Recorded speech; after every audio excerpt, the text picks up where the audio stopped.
Parandalimi dhe luftimi korrupsionit janë një prej çështjeve më të rëndësishme në shoqëri. Korrupsioni cënon besimin e publikut në institucionet publike dhe bën që institucionet publike të kthehen në funksion të interesave private dhe jo në funksion të interesit publik. Korrupsioni është ndër arsyet kryesore të moszhvillimit ekonomik. Në rastin e Kosovës, ka kohë që parandalimi dhe luftimi i korrupsionit paraqiten si nevojë dhe urgjencë shoqërore. Për këtë qëllim, deri më tani janë ndërmarrë masa të ndryshme, ku vazhdimisht janë miratuar e ndryshuar ligje të shumta dhe janë themeluar mekanizma të ndryshëm. Megjithatë, deri më tani Kosova nuk ka treguar rezultate konkrete në luftën kundër korrupsionit. Duke pasur parasysh se përgjegjësinë primare për parandalimin dhe luftimin e korrupsionit e kanë institucionet të cilat janë të mandatuara ta bëjnë këtë, angazhimi i gjithë shoqërisë në parandalimin dhe luftimin e korrupsionit është i një rëndësie të veçantë. Për ta bërë këtë, kruciale është njohja e konceptit të korrupsionit, institucioneve që janë të mandatuara për të parandaluar dhe luftuar korrupsionin, procedurat e raportimit dhe trajtimit të rasteve të korrupsionit e tjera.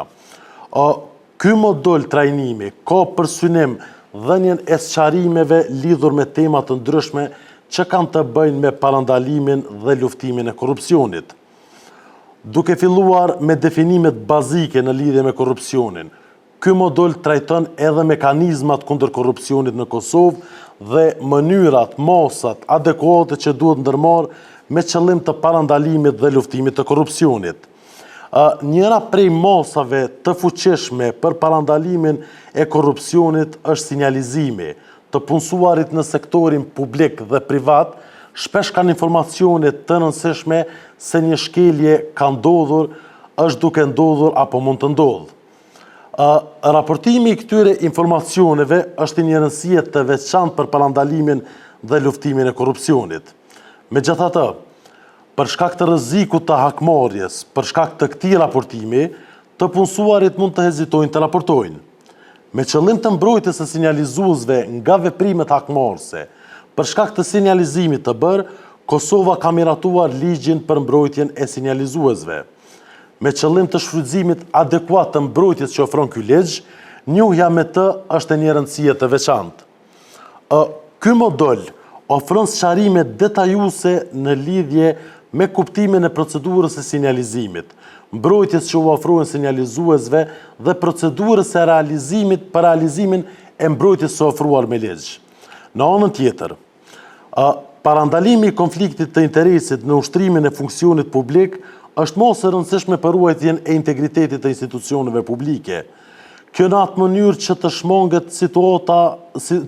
shmangen situatat e vendimarrjes nga një zyrtar publik, i cili në një çështje zyrtare ka edhe një interes privat. Ky model po ashtu do të ofrojë sqarime të mjaftueshme, të cilat mundsojnë identifikimin e raportimin dhe shmangjen e konfliktit të interesit. Përtej kësaj, moduli elaboron edhe rëndësinë e transparencës në parandalimin dhe luftimin e korrupsionit. Përpos sqarimit konceptual, moduli ofron edhe shpjegime praktike se si të realizohet transparenca në rastet kur institucionet publike hezitojnë të jenë transparent. Moduli trajton edhe gjendjen aktuale të luftimit të korrupsionit në Kosovë, duke përfunduar me reformat që nevojiten në fushën e parandalimit dhe luftimit të korrupsionit.